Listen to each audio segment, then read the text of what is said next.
welcome back to the channel Built by Ben, and welcome to the first episode of the Dream Decking series. In this series I'm going to be showing you how I turn this into this.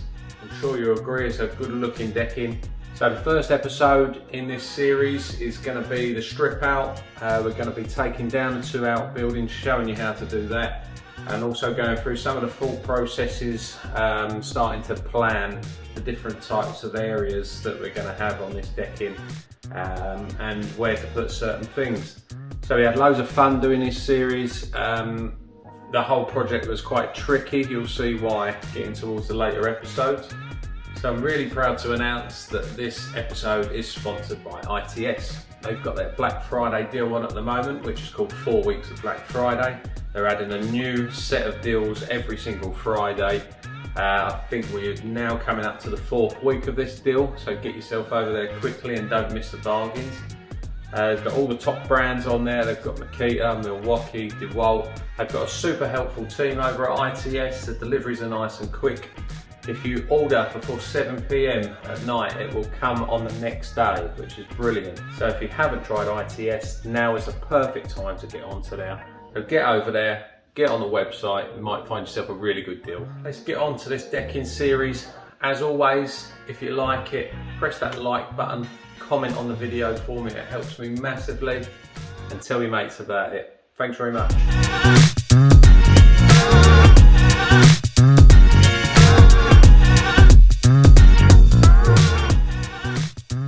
Okay, so welcome to the decking series, guys. This is the site that we're working with. First task that we had to deal with was taking this wooden building down, which he was just using as a shed, and it all come apart fairly easy. The roof was really well built actually. It took a good bit of prying apart, but overall quite an easy takedown.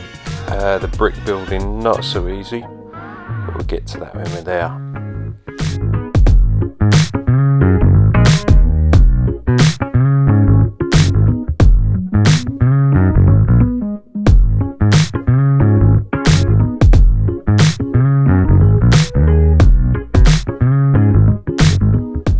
So I've always felt it's important to actually take a building down and not just absolutely smash it apart. I've seen a lot of people on site in the time that do come in and just smash it apart, and I think it actually causes a lot more damage to the surrounding areas than it's worth, unless you're doing a complete demolition where absolutely everything is coming down. Then it's probably a little bit more favourable just to sort of steam into it.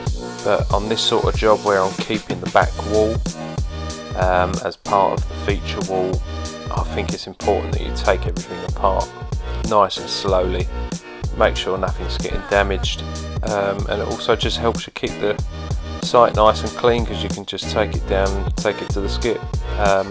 At this point the skip hadn't actually arrived, so that's why you can see a lot of the stuff just sitting around, but generally I tend to take things down. So we've got two of us on this day. That's one of my mates, Cameron, come and help me out with it, so thanks Cam, nice one mate. Did a lot of the hard graft that day with skip runs and taking a load of the rubble down, so nice one mate. And I just think it's really important to try and keep a clean site, take everything down safely, especially when you've got step ladders and things like that. You don't want to be setting up step ladders with, you know, all 4 of the feet not touching the floor. It can be quite dangerous.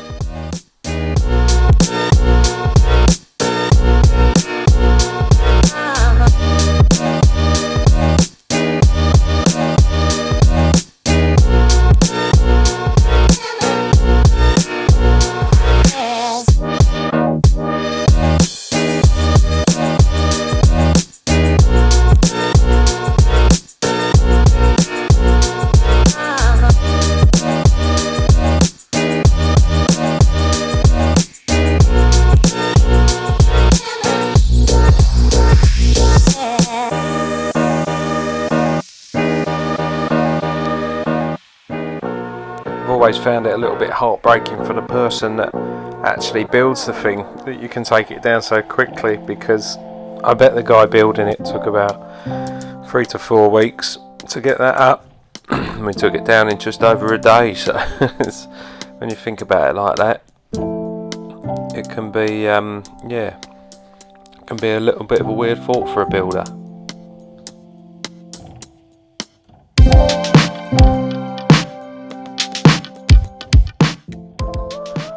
So we then moved on to the brick built one. We had to take the tiles off the roof. If you're ever doing things like this, that was a nice Norfolk pan tile. So we took them down the reclaim yard and sold them to get a little bit of the money back for the project. Can be a nice little bonus. We were planning on doing the same with the bricks on this old building because they were Norfolk Reds. That's why you can see us taking the bricks down really slowly here. Otherwise I probably would have gone at that with a mallet. But I took them down brick by brick with the intention of cleaning all of the mortar off of the bricks and going to sell them back to the reclaim yard. But the mortar that they used on that front wall now was just so rock solid that it just wasn't worth it. Would have spent way too much time doing it, so we just decided to get rid of them in the end. And this wall here, they're actually good solid concrete blocks, so we actually used them, as you'll see in one of the later episodes, to build up that back wall and make it a bit higher. Because we had sightline issues, once this deck is up to its final height, you would have just been able to see straight over that wall into the neighbouring garden there. So we had to consider a lot of height issues on this one. As you'll see in the second episode, when we start to build things back up, that is when that will all be explained.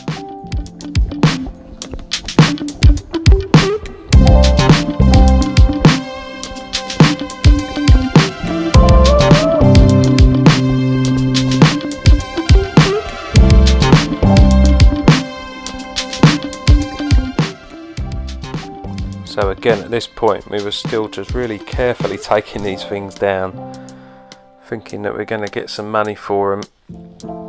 I might have even decided at this point that they're all going to go on the trailer and be dumped. I've actually got a friend of mine that owns a bit of a wood yard where he cuts down trees and tidies them all up. And this is outside his yard now.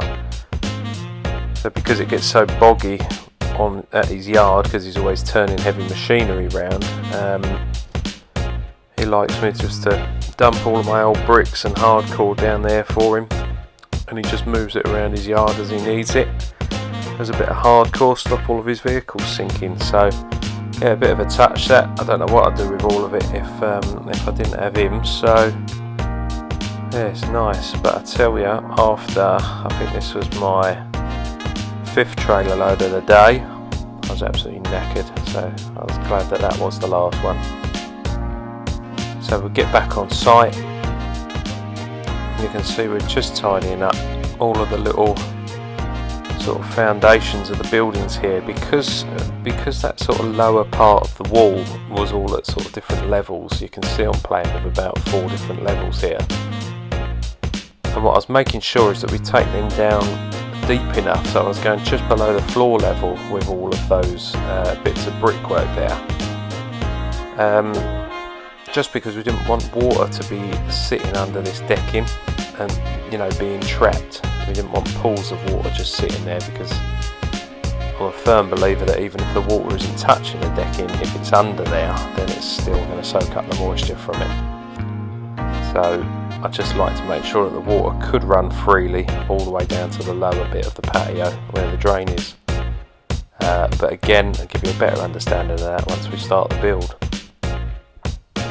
So we'll just give it a bit of a final tidy, neaten up all of the rubbish little edges and all of the high points that we're going to be cladding over later.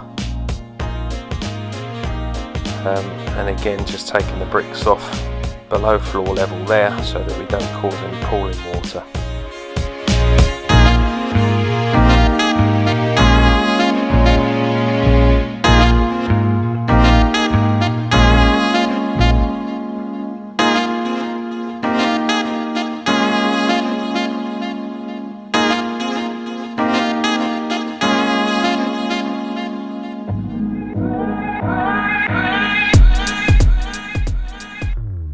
So my intention for this back wall, because that was the tidiest bit of brickwork, I'm actually going to paint that black near the end of the project. I was just giving that a nice old wire brush down, try and get rid of all of the loose stuff off the front of it, get rid of any flaking paint, just give it a nice good tidy up at this stage. It's important that you make all your mess because you don't want to be doing that later on.